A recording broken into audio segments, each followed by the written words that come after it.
just in the essence of time, because I don't want to waste anybody's, we're going to go ahead and jump in. Go ahead. I think it's as we go through these questions, if you have some feedback, because I know that Laura and Larry, you guys are a lot more physically active than like Ron and I are. Right. And I know you've had tremendous success, Laura, with a gym and with exercise. So let's just jump right in. Yes and no. Yeah. One of the first questions we came up with, you guys saw in the video, and Daniel alluded to it at the beginning, sometimes the word exercise wigs me out. Because I think gym, I think sweating, I think, oh my gosh, I got to put on special clothes. Right. But I don't consider walking the mall exercise. Right. So the first question really is what does the term exercise mean to you? Go ahead, Larry. You're on the spot. You want me to go first? Put it all on my shoulders. That's right. Sure. Well, when I peer visit, I try not to make it into a big deal about exercise. I draw an analogy for the patient. I say, well, what are let's talk about, there are 4 main risk factors that have you in this position right now. And they are 4 things over which you have control. You have no control over some things in life.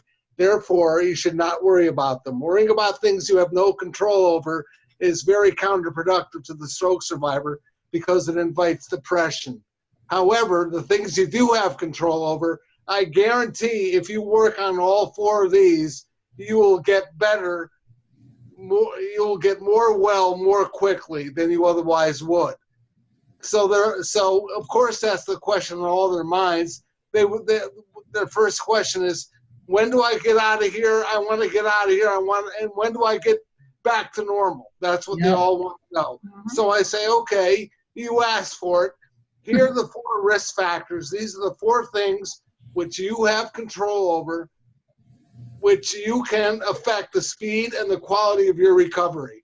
They are, in descending order of priority, diet, exercise, medication, and therapy.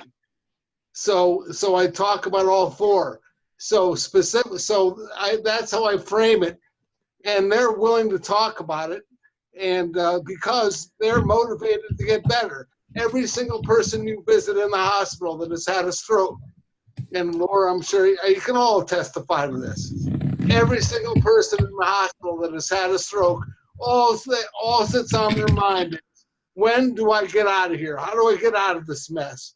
How much am I going to get better, and how fast am I going to get better? So I use that inquisitive attribute of the patient to draw them into a conversation about diet, exercise, medication, and therapy. See, my stroke wasn't caused by my diet. Mine was caused by a genetic malformation I was born with. Right. And so, mine's a little bit different, but right. I mean, it's still majority of the people, your diet and exercise do play a role. And I pretty much from the time I got out of the hospital until current, I'm still exercising on a daily basis. I mean, right. And it can be just as, like some days, it's as simple as taking Cooper, our new dog, for a walk 5 times a day, just to let him out and everything. And then other days I'm actually at the gym. I'm like working out. I've had a trainer, I've had 2 different sets of training sessions with trainers and at the gym. And I mean, it's just all in what I think for me, my biggest thing was getting over my uncomfortableness with the gym and knowing that people aren't just standing there staring at me and watching me. They're not paying attention to me. They're doing their own workouts and, And just to throw in, because I want to get Melissa your feedback too. For people like Ron and I, that movement is just about gone. I can go to the gym, but I have to get somebody to tie my foot to the bike, and It's hard. I prefer the term. I think it's easier for me to swallow the word physical activity, right, than exercise per se. Melissa, what do you think? Yeah, I agree. I think it focus on movement. Because I don't know if you got my responses. I did. I'm looking at it on email, but it's I just think the term exercise, that word is pretty loaded. It's very intimidating. And Daniel, when I watched the video, I was blown away by how accurate and how important your statement was of fear of injury. And because injuries happen with exercise. Yep.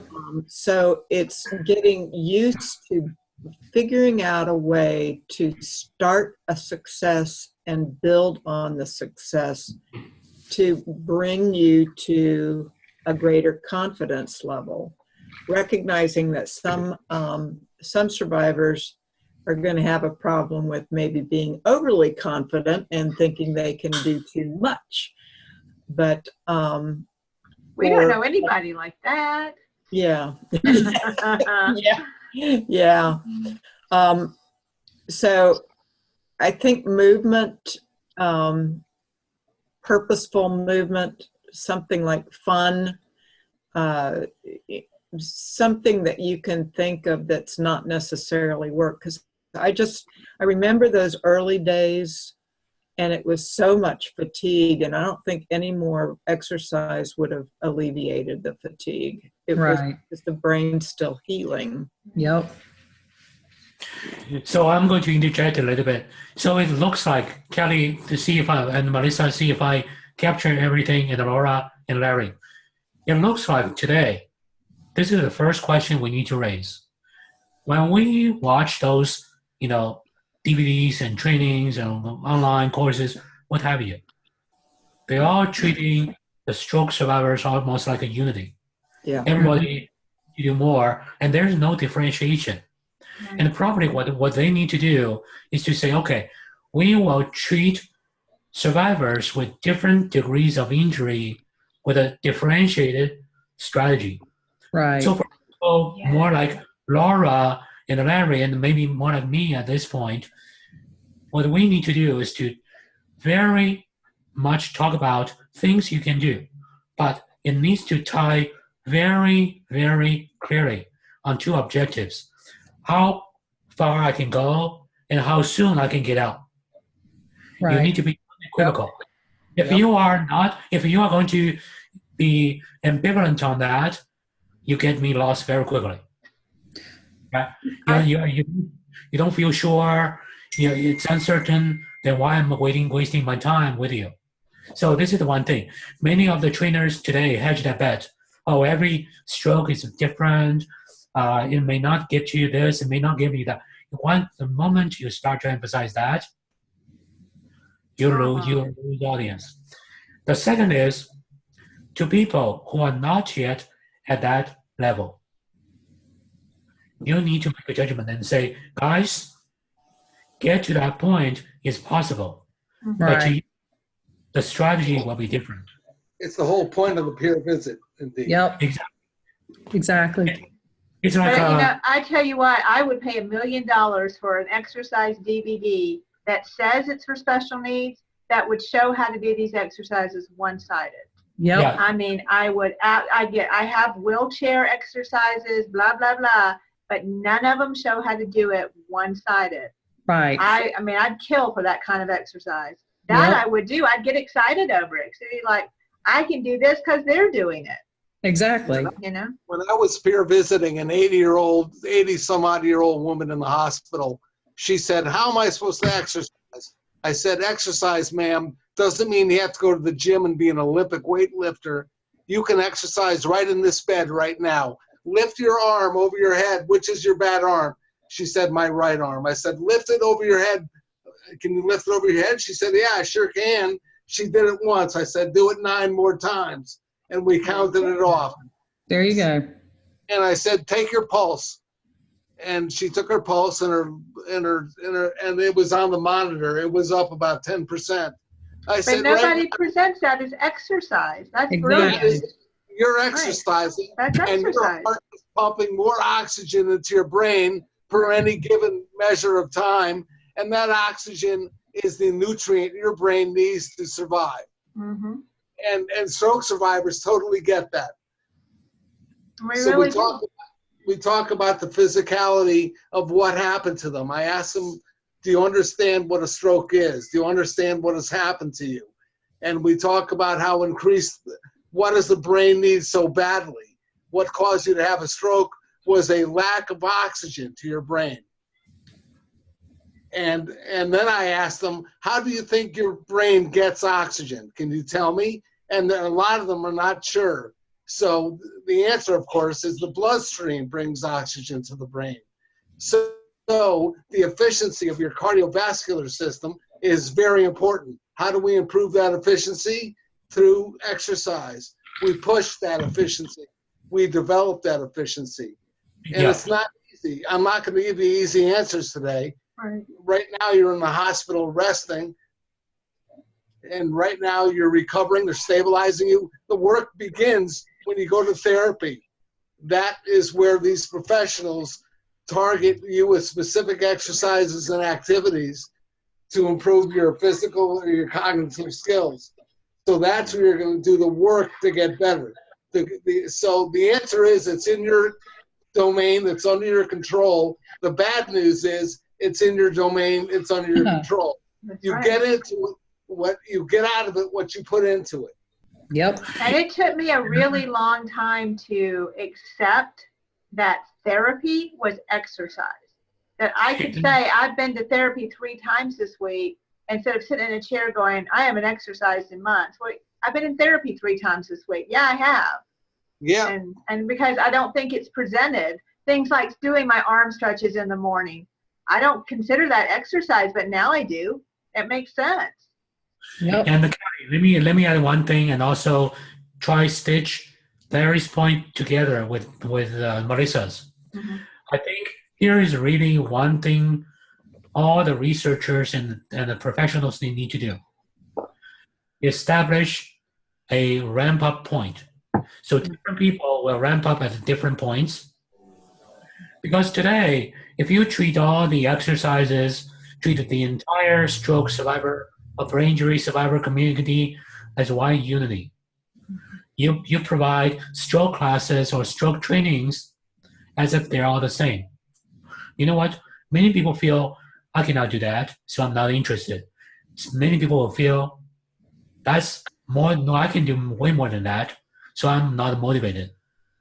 So if it's a more tiered, targeted approach, that will go in there to motivate people a lot more. For example, like Melissa said, when Ron saw the type of exercise, he is so fatigued, it could cause injuries.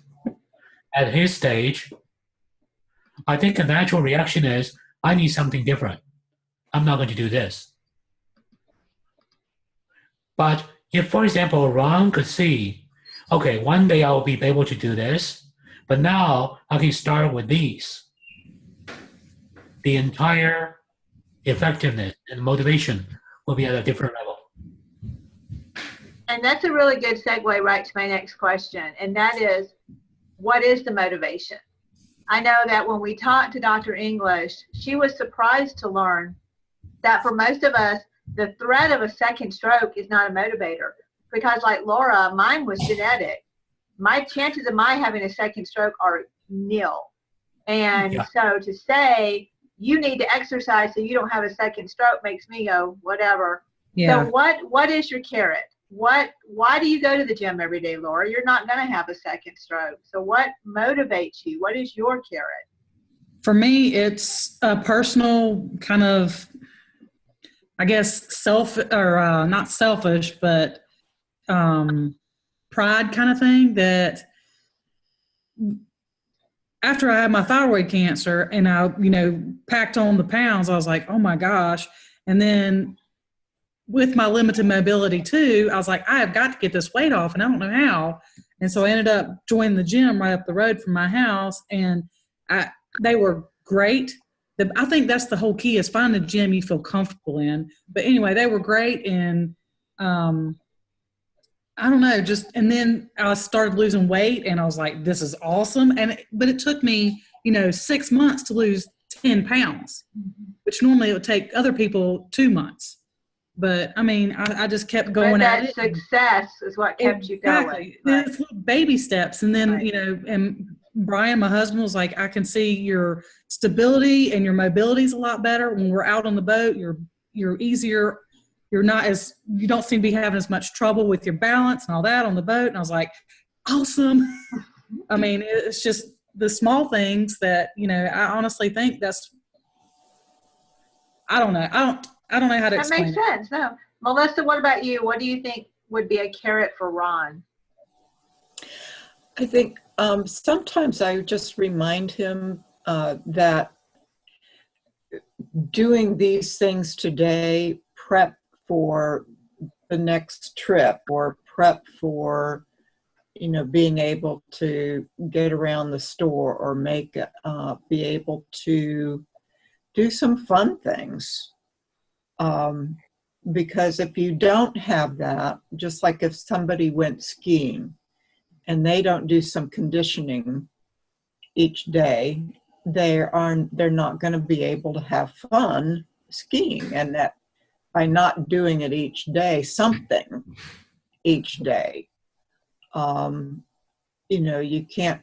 you don't have the strength to be able to enjoy things in the future. Mm-hmm. So that's kind of, but if he can be with somebody doing things, I think that's a big thing. In the video, they talked about maybe it's some kind of a buddy system. And I like that idea. I like that a lot, but I'm trying to figure out a way that they could do some sort of an electronic connectivity, because people's schedules are different, and you probably want to do that with another survivor that has somewhat similar limitations, so that you can really encourage each other. Yeah, that's great. So Larry, you have had 2 strokes.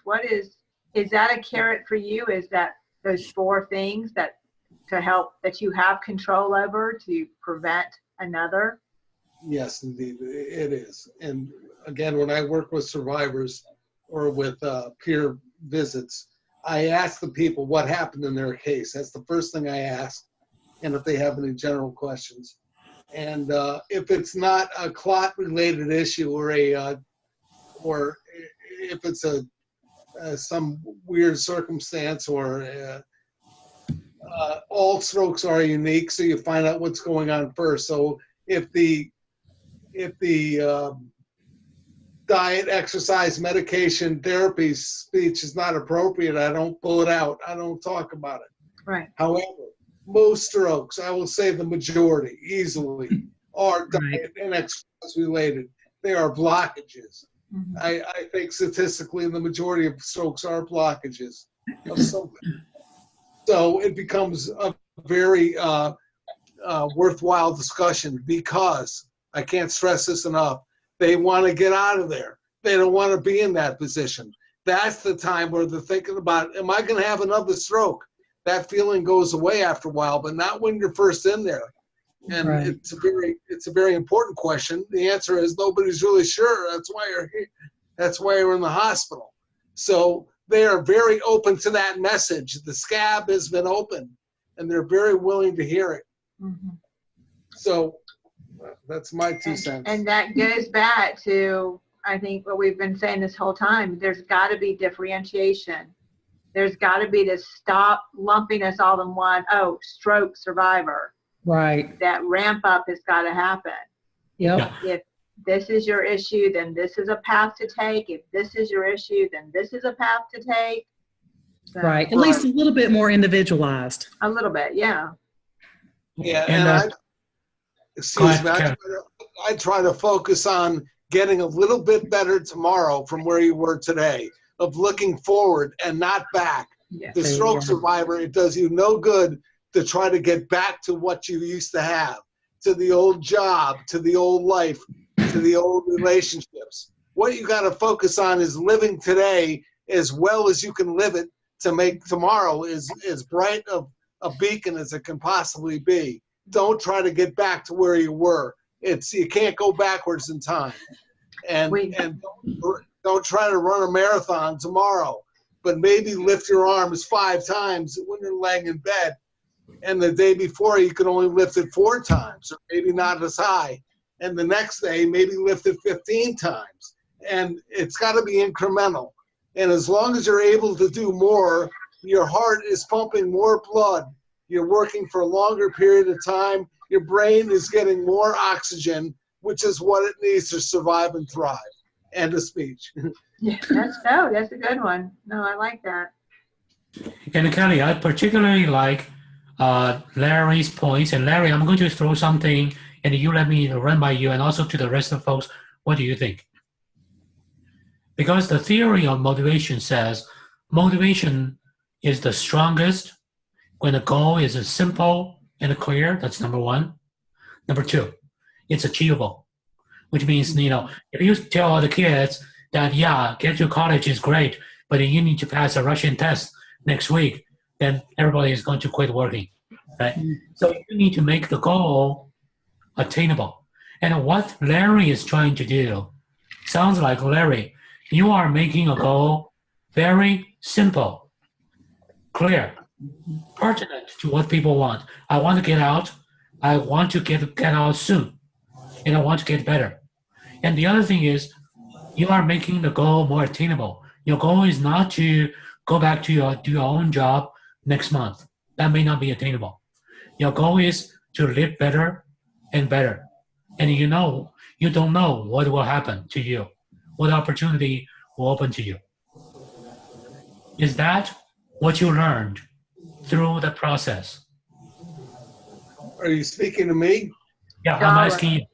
Well, I think your summary is very appropriate, and that is what I stress, and that is how I live my life. So the answer is yes. Okay, thank you.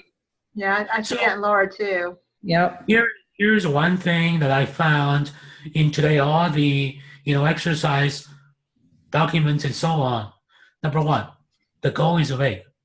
The goal is very vague. So it is not talking about prevention of another stroke. It's not talking about where I'm going. It's good for you. Now, many things are good for me. So why do I need to do this? For example, having a sleep, taking a nap is good for me. But taking a nap is going to be quite the contrary to exercise more this afternoon. So which one I would choose, right? So the other thing is attainable. What is an attainable goal? So today we keep hearing stroke is different, exercise is different. You know what I hear? I'm hearing you're not sure. Because this exercise might help someone, but that someone is in the la la land, I don't know where. It may not apply to me. So when you are being that vague, I'm like, why I'm doing this? And when I want to do something, I want to have a benchmark. And this is one thing that probably thrown out there is to say, what does that benchmark mean? Now, support group ideally can provide a benchmark. So my injury is more like John Doe's level 2 years ago. John Doe is a lot better. So maybe I should do what John Doe did in the last 2 years. That to me is valuable. But today, many of the stroke support groups are like, let's get together Thursday afternoon. Let's talk about how to fight with our spouse. And the next month, let's get together and talk about the same thing again. And I think that does differentiate our group. Most definitely. Because I just immediately think of the number of times we have people that we haven't seen in a while come in, and almost everybody's like, oh my gosh, you're so much better. Look at what you can do. Even like Laura's husband noticing that on the boat, she wasn't quite as weeble wobble. There's the carrot. There's the somebody is telling me that they can see a difference when I can't. Exactly. Because it's just like weight loss. You lose 10 pounds, you don't go down a size, you still feel fat. Then you walk into someplace and somebody goes, oh my gosh, you've lost so much weight. All of a sudden you get a spring in your step and you're a little happier. And maybe that's the benchmark, is how do we surround ourselves, be it through support group or, like Melissa said, some sort of visual online conference, whatever, that we can point out that even the most, like Larry was saying, even the most minute step forward is still forward. We're still getting better in some way, shape, or form. Kelly and Larry and then Laura, Melissa, let me throw out one idea and see if that makes sense. If technically that we can find ways to achieve that. Because we are working with some of the world's leading researchers, what if they can look at our situation and say, Daniel, your injury and recovery is at this level. We are dealing with thousands of, hundreds of, stroke survivors or brain injury survivors worldwide. These 5 people, their situation is the most relevant to you. So maybe what we do is, no promise, get you hooked with these 5 people. And then they say, okay, Larry, 3 people you're trying to help are at this level. Maybe what we can do is to have them connect with 3 of your people. And then, Larry, in addition to you go there to motivate them, because people see, okay, that guy was like me last year, but that guy is doing a lot better. People will be very much motivated to be that guy. Because people gravitate towards success. There's no question. Absolutely. So if we can develop, we can say, okay, you have this tier system. In the evaluation, then we actually have a tiered matching somehow to have buddies relevant to your situation.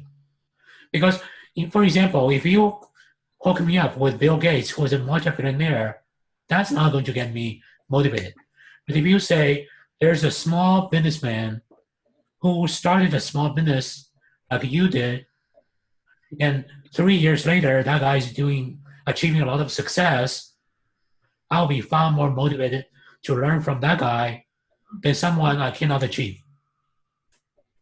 Are you advocating mentorship for newly released stroke survivors from the hospital to people with experience? Absolutely. Okay. Absolutely. I even see this past just being released from the hospital. I'm 8 years out. If I could find somebody that could exercise that is in similar condition, because like Ron and I are very similar in condition. Right. And if we found, look, there's people that are 8, 9 years out just like we are, and they're doing X, even sharing tips like we do in a support group, but in a far more reaching, far past the 60 that we have or the 110 we have on our list. What are they doing in Australia? What left-sided, who else has got, a contracture of the left wrist and can't move the left leg? Maybe somebody in Australia is doing X and they can share it with me, or somebody with the right side can share it with Ron. So I think it's more than just those that are in the hospital trying to get out. I think it's giving hope, and, like Laura's years out. Laura's in the teens out. 14 years out, and just started the gym this year, and look at her amazing progress. And she could be, I guess, that mentor, that suggestion, that support group. I think we're almost looking at a worldwide network to bring those tiers and those ramps online. And even if it's not, Daniel, like a specific person, these 3 people, if it's just a bank of, I'm right side, but these are some things that I've done, and why don't you try these? Or, someone like Laura who was right side paralyzed and has done things that got better, whatever, or an exercise therapist that's willing to make a DVD showing this is one exercise you can do if both sides work. If your left side doesn't work, do it this way. If your right side doesn't work, do it that way. There you go. Some sort of marketplace almost. So does that answer the question, Daniel? Because I'm going to move on since we're go back. There's one other issue, and Melissa, jump in too, that Dr. English and Dr. Lynch were kind of interested in, and that is, and of course in my non-exercise brain, fatigue. You know, and I know, and as you guys said on that video, that the more you exercise, the less fatigue. You will get fatigued in the short term, but in the long term, you get more energy. But how do we get that message across that actually exercise helps fatigue when fatigue, both physical and mental, is such a huge issue for survivors? I'll just throw that out to anybody.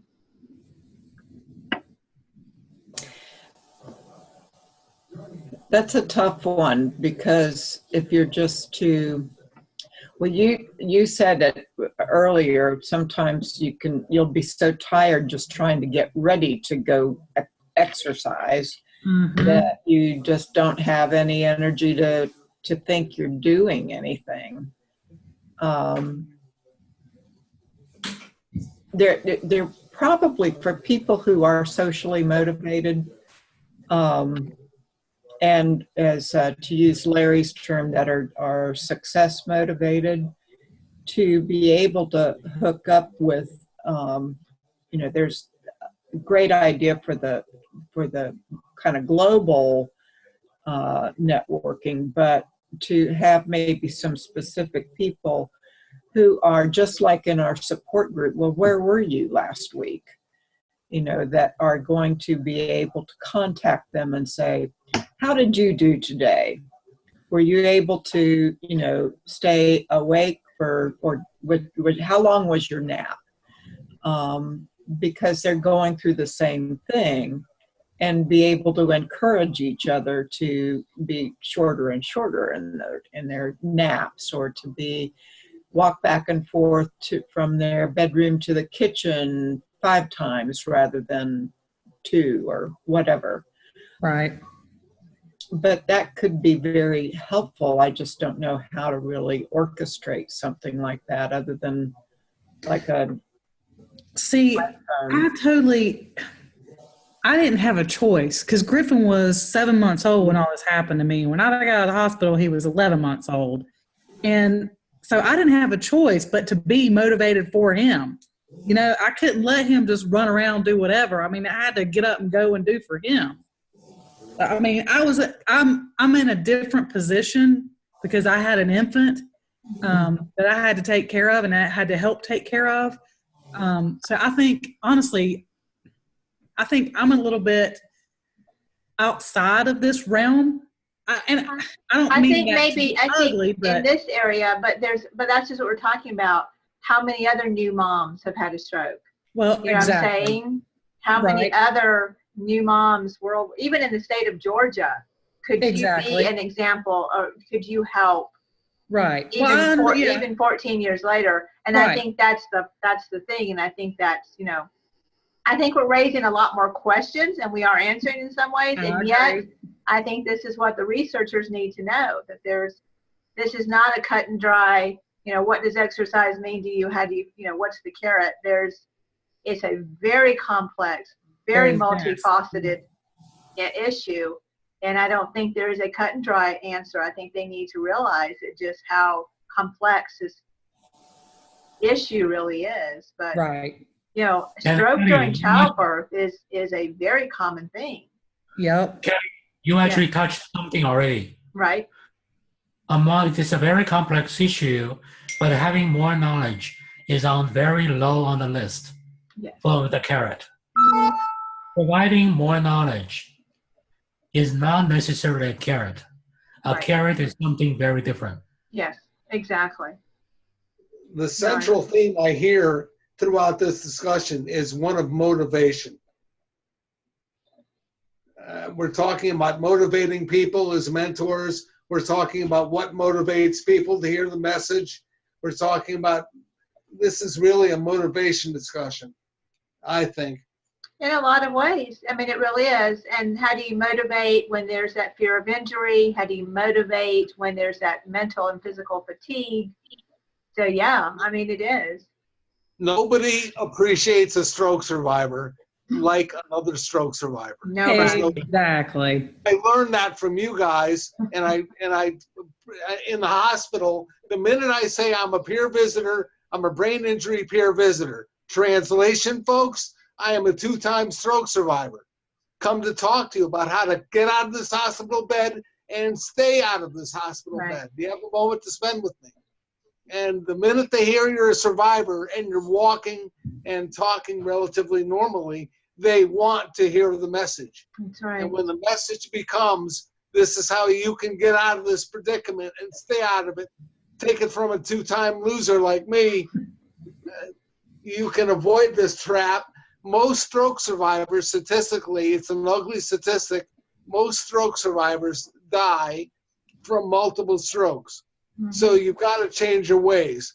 This is God giving you a wake-up call. You got to get out of jail free card. It's time to hit free parking. And you're right, Larry, and you just hit on something else. I know that I receive things better from survivors than I do from therapists, than I do from doctors, than I do from researchers, because I want to look at them and go, you got no idea. Exactly. You read it in a book, and maybe you know, it's like having a friend of a different race. No. You read it in a book. I'm glad you know, but you don't know. And for you to come down and tell me this is what you need to do, it can be, I mean, I will receive that from another survivor. It was just like that lady that was in our support group this past yesterday. I mean, she was saying she was a speech pathologist, and how she didn't understand why people were so ugly to her sometimes, some of the survivors that she was giving therapy to. And now she's like, and then my light bulb came on. I was like, oh my gosh, how was I not? I mean, wow. I get it. Yeah. I mean, I wouldn't wish anybody to walk a day in my shoes. No. I know the rest of you guys feel the same way. Exactly. And I tell them that. I hope that you never understand. But trust me, you don't That's understand. exactly what I tell people. I'm like, Never I hope understand. you never understand, never have to deal with all the stuff I've dealt with. That's right. And the ramifications are lifelong, so it's serious stuff. Mhm. Exactly. It's like having a mentor in AA, if you're familiar with AA, Mhm. how that works. If you're drunk, you get a mentor. And a Mhm. mentor is a person with more experience than you, maybe not with the exact same addiction you have, but with more knowledge and more time under their belt regarding addiction. And they mentor you through your early months and years in the process. And Right. AA has been proven to be arguably the most successful way to recover from alcoholism that there is, if there is a way at all. I'm not convinced there is. I have 2 ex-wives that are drunks. Never mind. So, All right, we're going on a different tangent. yeah. Oh, that's funny. Melissa, what about you? As far as regroup me again. Do you see that, does Ron seem to take, have you seen a difference when Ron gets information from survivors versus, therapists or doctors, or are you seeing that there's I think it goes without saying. Right. There's so many times, look how many times I talk to you all about, I don't know if he feels this. Has he ever mentioned it to you? Or, Right. how does, why does he feel this way, or whatever? Because I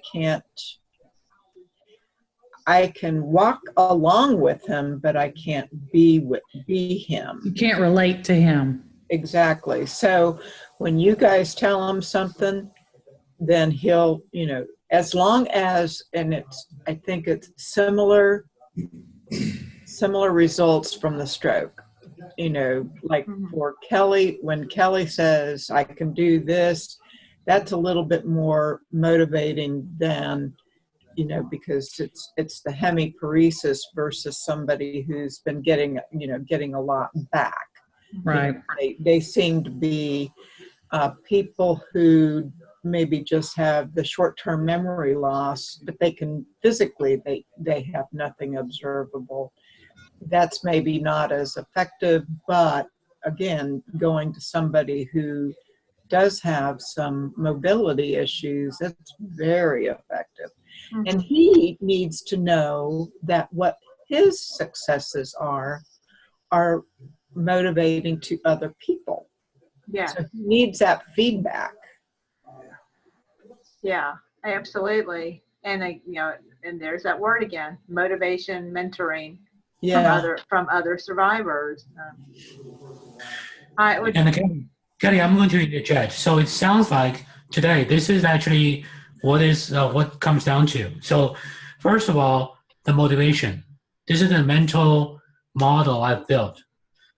Stroke survivors are like people in the siege in the city. We need a lot of support.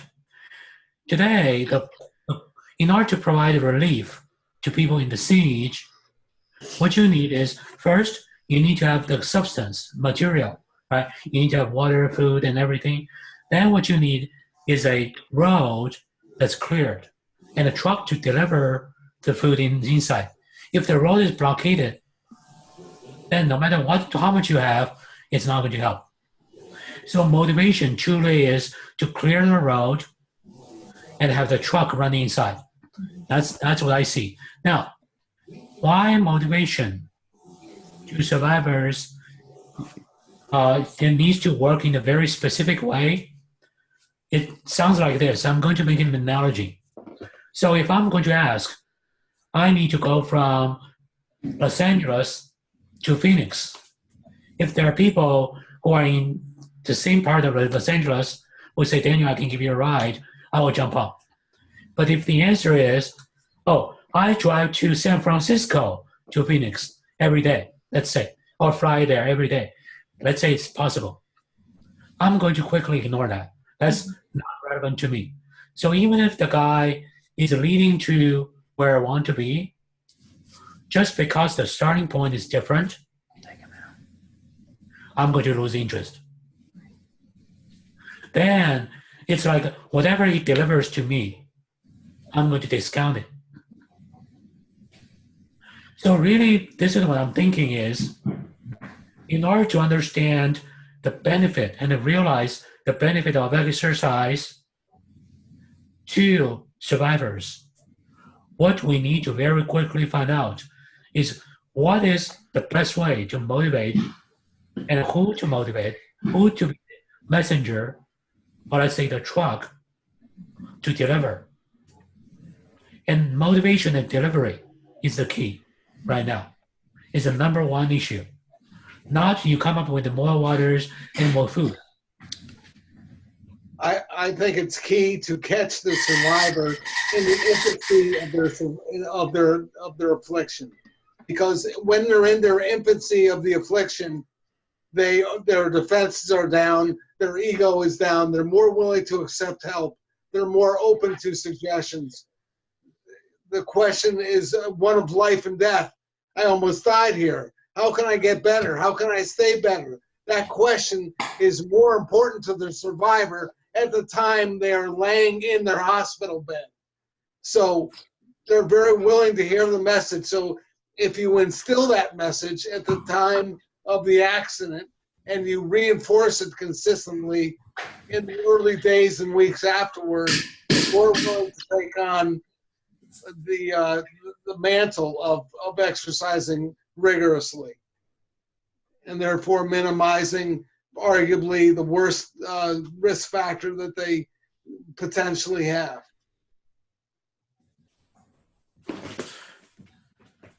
Kelly, what Larry said makes me feel that the structure we're setting up is critical because we touch people early on. Yes, this new sign up, it is critical because it's going back to this meeting of the support group. I'm going to go ahead because we've been on for an hour and I do want to have, I want to be respectful of everybody's time.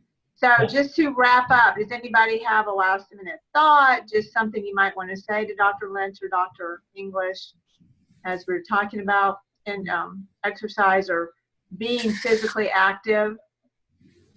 Or like Melissa said, fun movement. Right. Activity, I like activity even better than movement and better than exercise. So Yeah. because I think activity doesn't, going back to Daniel's very first point, activity doesn't, to me, is my final say, remind me of things I've lost. It reminds me of things that are so I can still do. Exactly. However I have to do it, I can still be active. Whatever means possible. Whatever it takes. Yep.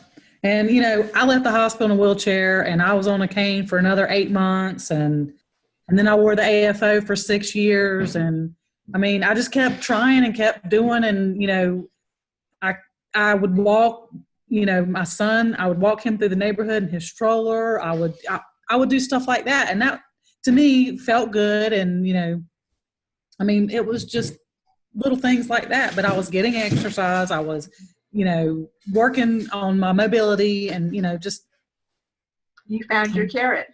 Exactly. He was my carrot. He was his carrot, right. He still is some days. The more it can be incorporated into life.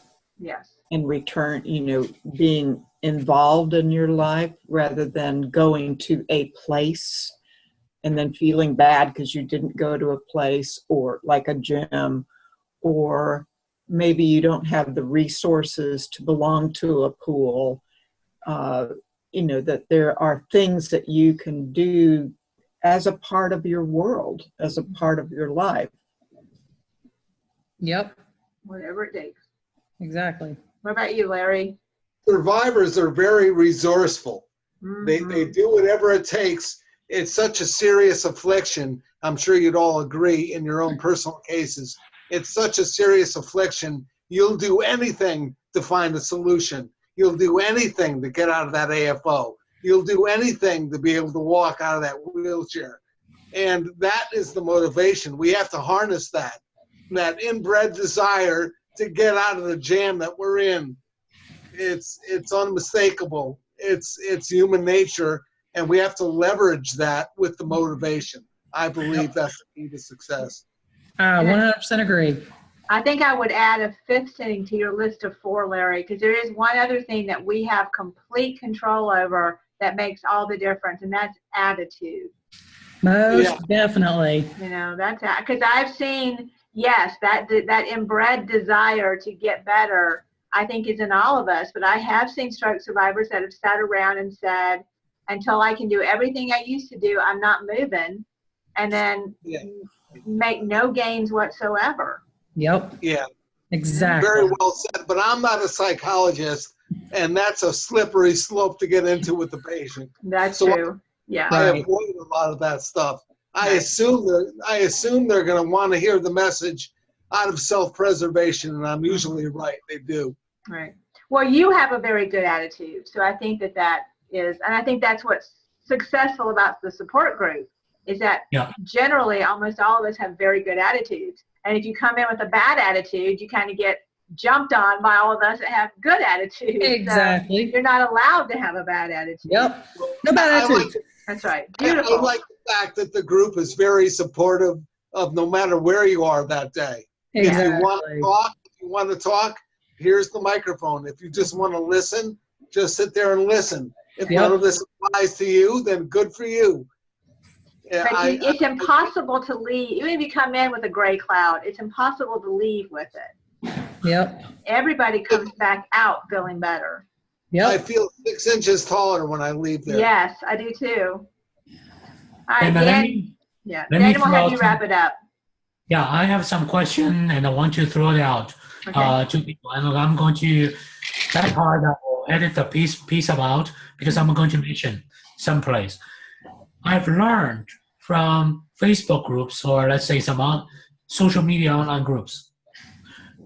Initially, what I've been told is people just in those groups, they're huge, many thousands of survivors. They don't, nobody wants to get better. If you keep talking to people, this is how you get better and so on, they get angry at you. Mm-hmm. And one thing I learned is this, I've done some research. Most of the people join those groups 1 year, 2 years after. That's number one. Number two, these groups are more like people like me get together, not let's work together to go to a new place or get back to where we want to be.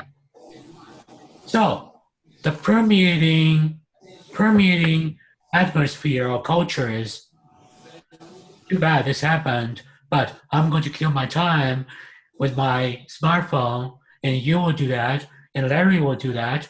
So we just go in there, post some pictures, and trash talk some things, and then whine about some things together and commiserating. That's about it. So every day I come in to kill some time.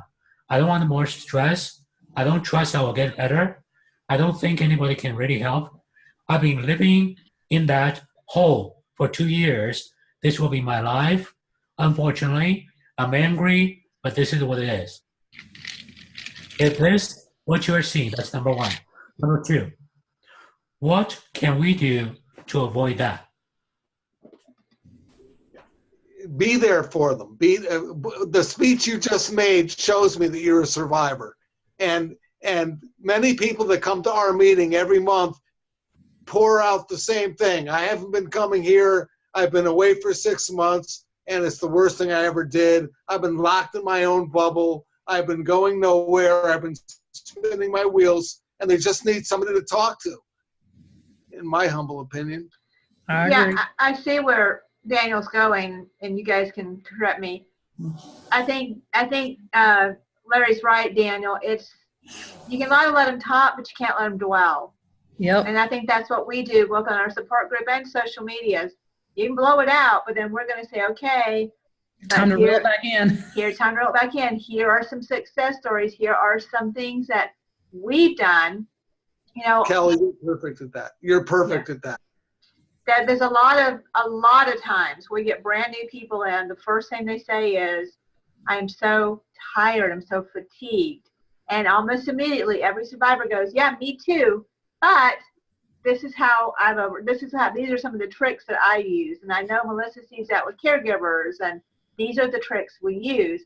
Right. That's how you stop. There are support groups, and Laura and I have been with them, where it is just, for lack of a better term, a bitch session. It is complain about life, complain about the doctors, complain about the hospital, but we don't allow that. No, it's not allowed. No. At all. At all. I think the better term is we channel that towards a positive. Yes. We channel Because if we didn't allow that, we would be silencing people. That's not what we do. Right. We entertain those thoughts, but we then motivate and pivot from those negative thoughts to positive possibilities. Right. Unlimited possibilities. Catch that? Kelly, this is actually one question I have, which I think will be very good also for the researchers to know and see what we can do to work together to work it out. Kelly, your group has a very unique feature, a culture, which I think is very, very good. And here's one thing. Your group right now has this culture and everybody gets happy and so on. But here, it's visible to you guys. It is not visible to a broader audience. And the researchers, this is not visible to Dr. Corrali and Liz and so on yet. So here's what I'm thinking. Now, we understand, we all, love to relax, avoid too much hard work. So a more natural state for a lot of people, if they don't have this kind of a discipline, sink in their comfort zone.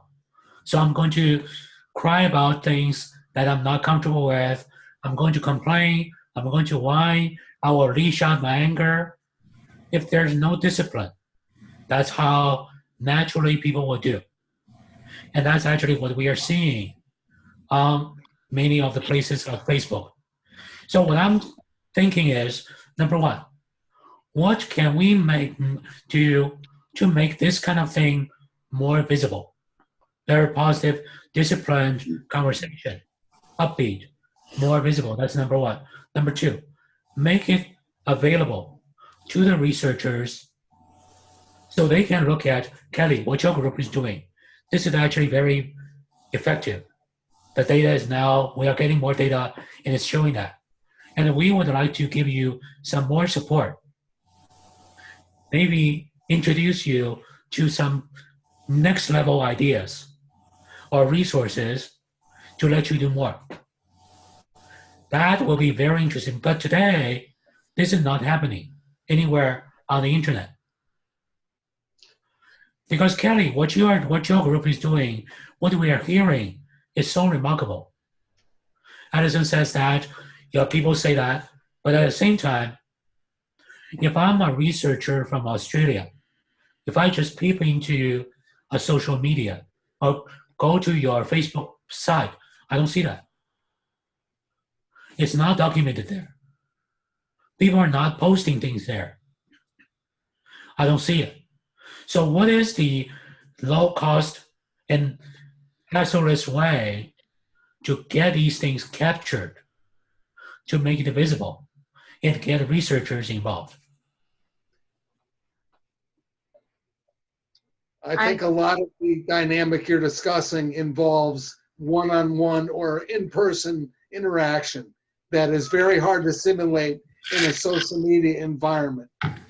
Just like in Las Vegas, 153 people were killed, and then in Texas, 19 people are killed. It's almost nebulous. It's almost unreal because it's on your digital phone. It's not real. What makes it real for us is the fact that we are face to face with people. We are in a room talking to one another, bearing our souls to one another, admitting our faults to one another, and supporting one another. And there's a sense of humanity that's required to facilitate that I don't think you can simulate over the internet. I agree with that to a point. I don't think it can be, done via social media. I think that what happens when we hide behind our keyboards, we tend to do and say things we'd never do face to face. But I also feel like live Zooming our meetings, so that people could have a peek into what we do in a meeting night would be helpful. I know that when we are introducing this new sign-up system to Wellstar, that's one of the questions they had was, would we be willing to basically live stream our meetings so that people that aren't anywhere near a support group could join us? And but I think it's the same thing. It's that face-to-face, even though it's digital, but you're not hiding behind a keyboard. Right. If you're going to say something, you're going to say it. Yep. In front of people. Be the owner of it. Own it. That's right. So, Well, even this media on Zoom, right. To be able to have that sort of the grouping of people that are alike, in terms of their mobility and maybe of similar ages, to be able to, it's motivation to just, I'm going to be, somebody's going to be wondering where I am on the video. I can look at you, Kelly, right now. You're and Laura and Daniel and Larry, and I don't feel like I'm alone in this office here. I'm talking to you. I can see your facial expression. Recognizing that not everybody's going to have a car, not everybody's going to have accessible public transportation. Unfortunately, not everybody's going to be tech savvy. Yep. So there are going to be some limitations to the live communication, but I like this technique. It also makes you get dressed. Well, it makes you put a jacket on over your pajamas is what it is. So, yeah. Just saying it's late. So, Right. All right, Daniel, I'm going to let you wrap this up. If that's all right, because it is 8:15 here. Okay. So I hope that answers everybody's questions. I hope you guys are realizing that I've just re-signed you up for another meeting. I'd like for us, after Dr. Lynch and Dr. English watch this video, then we may end up doing a Sunday night or something that we can meet with them, Yeah. which is really cool. And Kelly, maybe you ask everybody the question they would like to discuss with these two researchers. Right. I think it may be opposite. I think they need to watch this and then come back and tell us. And ask us This questions. is where we need more clarification. Right. Maybe there's things that are said tonight they've never thought of and may want more Okay. clarification as well. I mean, it can be a two-way street, but I have a feeling we've probably dumped more in their lap than they're going to dump into ours. Exactly. So, surprise. That's they, what may we're ne- here for. they may never meet with us again. I know.